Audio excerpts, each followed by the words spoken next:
My pregnant ex-wife and her husband expected our 16-year-old daughter to handle all the housework. She finally refused to go back to their home. I, 40, male, have a daughter, Jade, 16, female, with my ex-wife, Margot, 38, female. Margot and I met when I was 21, and she had just turned 19. We met at our friend's party, and we got along really well. I asked her out the day we met because she was really smart and pretty, and I really liked her. Fortunately, she said yes that day, and we ended up together for a really long time. We dated for a couple of months before we met each other's families, and then, eventually, after almost a year of dating, we decided to move in together. Margot went to college nearby and had been living on campus, but I asked her to move in with me in my apartment, and she agreed. This is important because later on, she would blame me for everything that went wrong and insist that it was my fault that she didn't have a career of her own. She was more than happy to move in with me in my apartment, and I didn't have to ask her twice. We started living together, and everything was going great. Our families approved of each other, and we were in love. Everything was perfect. But then, shortly after her graduation, Margot found out that she was pregnant. Again, let me just make it clear to everybody that she was the one who wanted to keep the baby, something she would blame me for in the next several years to come.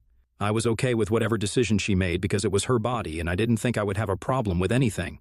But, of course, when she decided that she was going to keep the baby, I was thrilled. I was 24 at the time and was working in a marketing and advertising firm. I had decent pay, and I could afford to take care of the household expenses and a baby. But unfortunately, I would not have been able to afford childcare at the time on my salary, and Margot had just graduated, so she had no work experience, and I couldn't ask her to find a job while she was pregnant. So we had a lot of discussions about it, and we decided that she would stay at home and raise our child while I worked. I think I must have asked her if she was sure about that decision more than 1 billion times. Of course, it made me feel really guilty. I did not want her to have to give up her career because of me and the baby, but she said that she was fine with it and she just wanted to start a family at that point. She was a really bright student as well and would have done really well career-wise if she had tried to look for a job at the time, but she didn't, and that was her choice. It's very important that I let everybody know that all these decisions we made, I had left it all up to her for the most part. I had never forced her or tried to convince her to do anything because I knew that she had the most to lose. Be it moving in with me, she would be the one having to make the move because of course I couldn't move into her college dorm.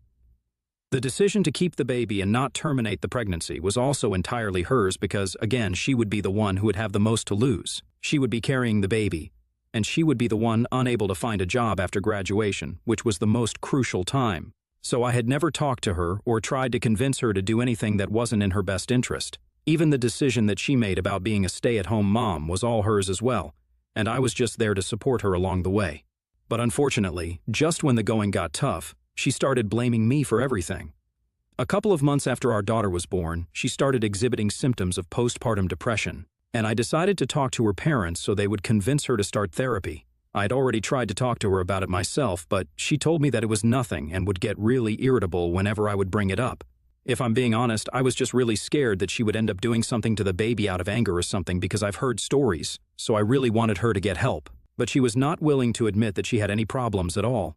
Now, I know that raising a child is a really difficult job, and no matter what is happening now, I will always be grateful to her for doing her best at the time.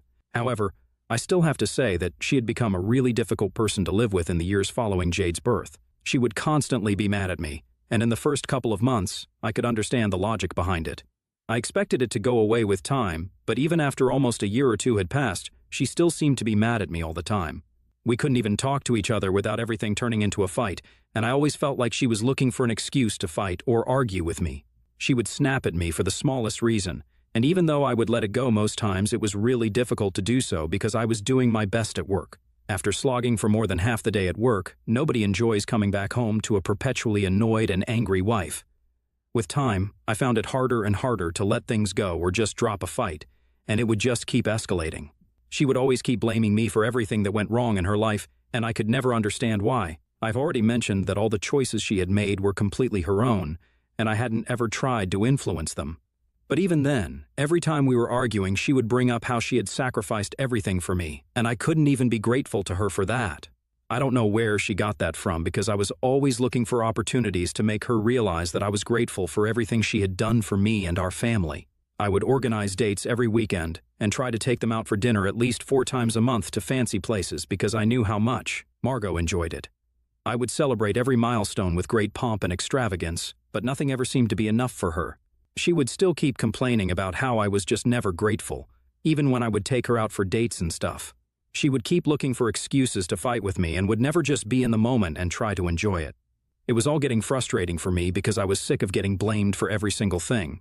It had come to a point where I was regretting ever even meeting Margot or even asking her out. Even when I would bring up valid points during fights, she would just negate all of it by saying that she had sacrificed her career to raise our daughter. I had promised to support her. So I just had to shut up and deal with it. But I don't think constantly having to be a doormat for her to walk all over was my definition of support. I still put up with it, though, for the sake of my daughter, because I didn't want Jade to suffer. We stayed in that marriage for almost 5 years, and with each year the fights got worse, and it became harder for me to put up with Margot. A couple of months after Jade had turned 5, I came to the conclusion that I could no longer make this marriage work. After a particularly nasty fight, I realized that Jade deserved a better life, and we couldn't provide that for her if we stayed together. By then, Margot and I were either always fighting or just not even talking to each other, and that's a hostile environment to grow up in, which is something I did not want for Jade. I had always figured that after one point, Margot and I would go back to being a happy couple, but by then I had given up all hopes of that ever happening. The future of our marriage seemed really bleak, and so getting a divorce was what was best for the family. One day, I decided to drop Jade off at my parents' and talk to Margot at home. I told her that this was not working out and our daughter deserved better, so we should really start thinking about divorce. I didn't have any idea what she was going to say, but I surely didn't expect her to confess to cheating on me. She told me that she had been having an affair for the past and had been hooking up with a coworker of mine whom she had met at a work party that she had accompanied me to. That made things a lot easier for me, and I didn't feel any guilt leaving her. I had also fallen out of love with her by then, but it still came as a huge shock. The divorce was mutual, and I got pretty much everything. She didn't even try to fight me for it because she knew that what she had done was wrong and there was no taking it back, so she let me have everything, and she got the bare minimum in the divorce settlement. She didn't even ask for alimony because having an affair already disqualified her from it. The one thing that she did put up a fight for was Jade. She fought tooth and nail to get partial custody and work out an arrangement that suited both of us. I had wanted Jade to spend 3/4 of the month with me, and Margot would have her for 1 week, but she was not okay with it. She and her lawyer fought really hard and pushed it up to half the month because she was not ready to settle for anything less than that. I had to concede because I didn't want to exact revenge on her or anything through Jade. I wasn't going to fall that low, and at the end of the day, she was her mother. And I couldn't take Jade away from her because that would always mean that Jade would grow up to resent me for it, and I couldn't risk it. It's just ironic to think that after fighting for Jade so hard, this is how Margot has been treating her. After the divorce came through, it was easy for us to fall into a co-parenting arrangement because now we didn't have to deal with each other constantly anymore. I felt like my life had changed for the better after the divorce because I could finally do everything that I had always wanted to do without walking on eggshells around Margot. It was a huge relief, and I actually even quit my job to start my own business because that's something I had been thinking about for a really long time. Besides, I don't think I could have continued to work there knowing that the guy who had broken up my marriage just sat a few desks away from me. Working there during my divorce was hard enough. I didn't want to continue it even afterward.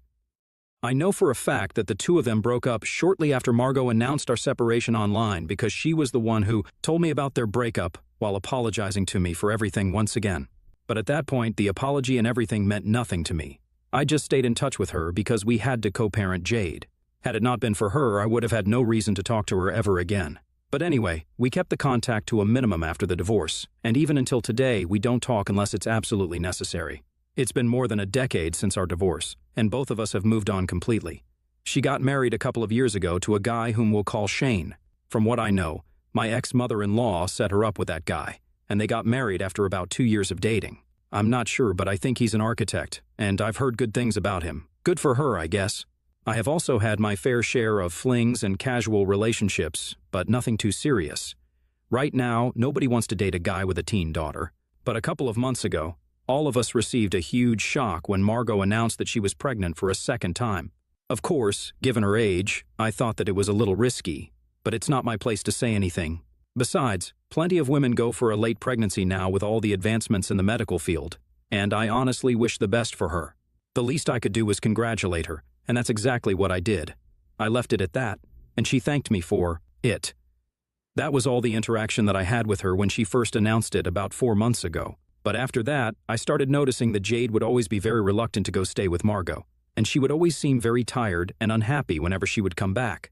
I didn't think much of it at first, and even Jade told me that she was just tired from school and stuff like that it had nothing to do with Margot, and I believed her. This had been going on for the past couple of months, ever since the pregnancy announcement, and I only recently picked up on it. This month, when Jade came back to live with me, I realized that she looked even more exhausted than usual, and I knew that something was off. I decided to talk to her and ask her what was going on, but she refused to tell me anything for the first couple of days. She insisted that everything was just fine, but I could tell that she was hiding something from me. So after a lot of insistence, she finally agreed to tell me what was bothering her, and ever since then, things have pretty much taken a turn for the worse. Jade told me that her mother and Shane had pretty much started to treat her like their free housekeeper and were making her do all the work around the house every day after school. As soon as she would be back, she would be expected to start cooking, and once she was done with that, they would demand that she start cleaning the house from top to bottom. The worst part was that all of them lived like slobs because for part of the month that she wasn't living with them, they were just not clean at all. They would wait for her to come over, and then they would start making her do all the work. She said that she couldn't even say no because every time she would protest something and say that she didn't want to do it because she didn't have the energy, Margot would play the pregnancy card and start whining about how I had never been helpful when she was pregnant with Jade. But this time around, she had expected things to be different and hoped that her daughter would be more sensitive than her husband. Margot couldn't do anything because apparently she was always too tired, even though she was just in her second trimester and even that had barely started. Shane claimed that he was always exhausted after work, which is why he couldn't help out. So, unfortunately, they were relying on her to do all the work around the house. Margot even claimed that, apparently, this was not even that much to ask of Jade, because it wasn't like she was having to do everything for her throughout the month. They would have to do everything for themselves when she was living with me. Jade had not been happy about any of this, but she had to do it because she didn't want to feel guilty that she was abandoning her pregnant mother, so she kept doing it without complaints. And it was a pretty thankless job, too. She only put up with all of it because Margot was pregnant, and she didn't even tell me anything because she was afraid that I would get mad and then there would be a whole thing about it. She wanted to avoid that drama because it would inevitably lead to a lot of stress for her mother, and that would not be good. But she finally realized that she couldn't go on like this after something that took place a day before she came back home. She said that she had been trying her very best to not think of Margot and Shane as bad, but after what Shane had said to her the day before she came back home, she didn't think that she could go back there again because they had officially taken things way too far. Apparently, the day before she left, she had been packing her things in her room, and Shane happened to walk past. When he noticed that she was packing her things, he asked her why she was doing that, and she told him that she was going to move back here for the next 2 weeks because her time was up here, and it was my turn according to the arrangement. Shane hadn't realized that the time had passed by so quickly, and he made a comment about how he was going to miss her because now, for the next 2 weeks until she came back, the house would be a mess again. He said that he had been considering hiring a housekeeper just for the 2 weeks that she wouldn't be living with them, and then laughed about it as if it was a joke. When Jade asked him to elaborate, he told her point blank that, as of now, she was just a glorified housemaid to him. But apparently he said that it was meant to be a compliment because she was really good at it, and he thought that she could actually make a career out of it since she would at least be useful then, unlike her mother. I was honestly stunned when Jade told me that this is what Shane had said because I had only heard good things about him from other people. But that was the single most misogynistic and disgusting thing I had ever heard. It was really difficult for me to control my temper at that moment. But Jade told me that she had already made up her mind and she was not going to go back, so there was no need for me to confront them or whatever. But I couldn't let something like this just slide, and I knew that I had to talk to Margot about it. I called her up after about an hour and told her everything that Jade had said to me, including the comment that Shane had made. I demanded an answer and an explanation as to why she thought any of it was appropriate, because my blood was boiling. They had been treating our daughter like she was a housemaid for weeks now, and Margot had been encouraging it. It was simply unacceptable because she was a school student, and there was no reason for her to work twice as hard as anybody else. I could still forgive Margot for not doing any work around the house because maybe it was really that difficult for her, since she was pregnant. But I couldn't see any reason why her husband couldn't help out. If my year-old daughter can do all the work around the house and go to school and not let her schoolwork suffer, I think a full-grown man should be able to accomplish the same thing without making much of a fuss about it. Also, let's not forget that he is the adult in the situation, and it's insanely unfair to make a literal child do so much work without any help. It's almost criminal, and I could not let it go. But to my surprise, she just started laughing at it and said that it was no big deal. She said that she was sure Shane had meant it as a joke. It was not meant to be taken so hard. I could not believe that she was saying it and told her that, whether it was a joke or not, it was really insulting. and Jade and I didn't like it one bit. So then she told me that I needed to stop trying to create drama where there wasn't any and made it sound like I was the one who was overreacting. I couldn't understand what was so funny about any of this because not only had he insinuated that my daughter was just there to do all the work, but he had also implied that Margot herself was pretty useless. So if not for her daughter's sake, she could at least have some pride and be offended for herself. But she thought that it was all a joke, and it was no big deal. She tried to explain to me that this is how they talk to each other, and it's all fine because she knows that he doesn't mean it, and apparently even if he does, she doesn't mind it because it's technically true since she is just a stay-at-home wife and doesn't really do any of the heavy lifting apart from all the household chores. I was shocked that this is how she felt about herself now because things had been pretty different when we were married, and she would constantly be talking about how much work she had to do around the house, and I respected her for it. But now it seems to me like she has lost all respect for herself, and I would not want my daughter to be around her anymore because she's lost the plot. So I told her that I didn't think she was fit to be a mother anymore and that I prayed her next child would be a son because she was clearly not the right person to handle having a daughter. And then I hung up on her. That statement of mine has obviously not gone down well with anyone because she and her family have been harassing me ever since because apparently they think that what I said was out of line, especially since I was saying it to a pregnant woman, and I should have been more sensitive. Jade also thinks that I should have just dropped it because she had already told me that she was not going to go back, and I had no need to speak to them because clearly they were all in over their heads. So, AITA for telling my pregnant ex-wife that she was unfit to be a mother? Update 1. Hi, so it's been 4 days since I made my original post here, and there have been a lot of comments. Most of you guys agree that I did the right thing, and I'm glad that you guys feel that way. A lot of you, however, have refused to believe that I was a good husband the first time around. Let me just say that I know what I was and I know how supportive I had been throughout our marriage. It only fell apart because Margot wasn't ready to give us a chance to work. Otherwise, I could have cheated on her several times and said, "Oh, things are getting really tough, I need an outlet. And so I have to sleep with someone else outside of my marriage." But unlike her, I wanted to give our marriage a fighting chance because of Jade. And even when I filed for divorce, it had been for Jade as much as me. I appreciate the mindset that housewives deserve more appreciation, and I'm in 100% agreement with the fact that they do. I don't think Margot qualifies for it because, let's not forget, she literally cheated on me. That being said, I have decided that I didn't say anything wrong and I do not owe her an apology. I also talked to Jade about it and she told me that she would prefer not to be around her mother for the time being because if she thinks that what Shane said to her the day before she left was no big deal, then clearly they had very different ideas of how she should be treated. She did not want to go back to a place where she was not even given the bare minimum of love and respect, and I agree with her. So, we have decided to file for full custody. Even though she's just going to be a minor for 2 more years, we want to ensure that for these next 2 years, Margot won't be able to screw us over in any capacity. Update 2, so my lawyer and I filed for full custody of Jade a couple of days ago, and yesterday Margot was served. Needless to say, she did not take it well and put me on blast online. She made a whole post about how I was the most insensitive man she had ever met and that she regretted ever giving up anything for me. She once again accused me of ruining her life by forcing her to give up her career and blamed me for everything, just like she had been used to all her life. But this time, I was not going to take this. I took screenshots of it and sent it to my lawyer, and then I decided to respond to her in the comments and put out the whole truth so that everybody could see what a nasty liar she was. Of course, she disabled comments as soon as she realized that I had something to say because she was a coward. But that's exactly what I expected from her. I blocked her after that, and I feel like a huge weight has been lifted off my shoulders now because I don't have to deal with this anymore. Whatever happens after this, we'll just duke it out in court and let it go. Update 3, hello, so a quick update here. It turns out that we didn't need to get started with the proceedings for the renegotiation of the custody arrangement because by some miracle, Margot had decided to sign away her parental rights over Jade. She notified me about it a couple of days ago, and my lawyer drew up the papers within a few days. I have to say I didn't see it coming because the first time that we were fighting for custody, she had been really up in arms, and like I said, she had fought tooth and nail for Jade's custody. Not only was she allowing Jade to be treated badly, but she was even ready to give up her custody because she had a new family now, and apparently her priorities were all different. In fact, she put it in an email and once again blamed it all on me. She believed that I was the one who had turned Jade against her and forced her to believe that Margot was a bad person and a bad mother. She accused me of poisoning her daughter against her and said that she hoped I was finally happy now because I was getting exactly what I had wanted all along. I had proven to everybody that she was a terrible mother, and Jade also believed it.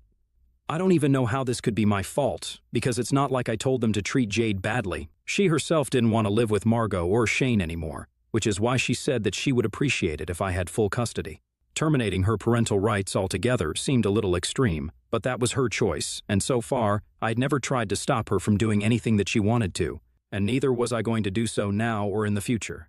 When I told Jade about it, she seemed a little upset, but she told me that this was for the best and that she didn't mind. However, I have still decided to put her in therapy because I think it would do her a world of good. She's gone through enough, and really, the poor kid could do with some relaxation in her life. I would not wish a mother like Margot on anyone, but lucky for her, that's not going to be the case anymore. I just hope and pray that I can be a good single father to her now. She seems happy to be with me, and I hope that it remains that way.